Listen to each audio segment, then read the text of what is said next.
সাম্প্রতিক যুদ্ধের পর থেকে মধ্যপ্রাচ্যে ক্রমেই সামরিক শক্তি বাড়াচ্ছে ইরান।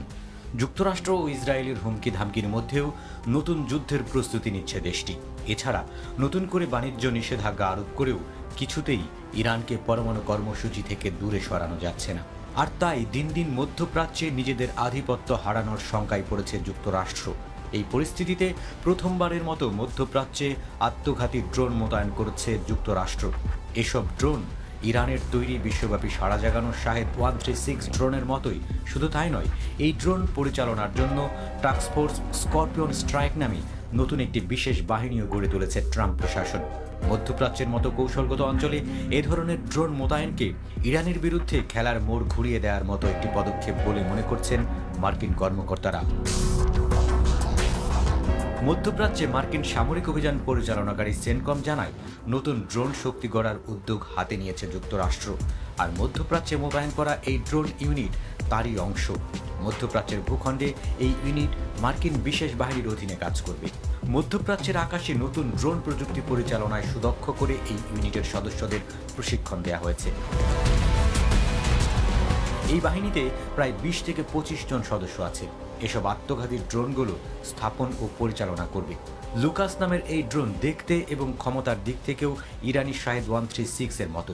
এর নকশা তৈরি করেছে অ্যারিজোনার একটি প্রতিষ্ঠান ও মার্কিন সামরিক বাহিনী। অবশ্য ইরানের হুমকি মোকাবেলায় কতগুলো ড্রোন মধ্যপ্রাচ্যে মোতায়েন করা হয়েছে সেই সংখ্যা প্রকাশ করেনি যুক্তরাষ্ট্র। তবে মার্কিন কর্মকর্তারা বলছেন, যে পরিমাণ ড্রোন মোতায়েন করা হয়েছে তা যে কোনো হুমকি মোকাবেলায় যথেষ্ট। যুক্তরাষ্ট্রের মোতায়েন করা লুকাস ড্রোন একসঙ্গে অনেকগুলো দলগত আক্রমণ করতে পারে।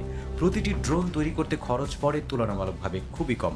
এই ড্রোন অনেক দূর পর্যন্ত উঠতে পারে, এমনকি নিজে থেকেই মধ্যপ্রাচ্যের ধুধু প্রান্তরের মধ্যেও পথ চিনে চলতে পারে। এই ড্রোন মাটির লঞ্চার, গাড়ি, এমনকি রকেট ব্যবস্থা থেকে উৎক্ষেপণ করা যায়। জাহাজ থেকেও এগুলো নিক্ষেপ করা সম্ভব বলে ইঙ্গিত দিয়েছেন মার্কিন কর্মকর্তারা। লুকাস ড্রোনের মূল নকশা এসেছে ইরানের শাহেদ 136 থেকে।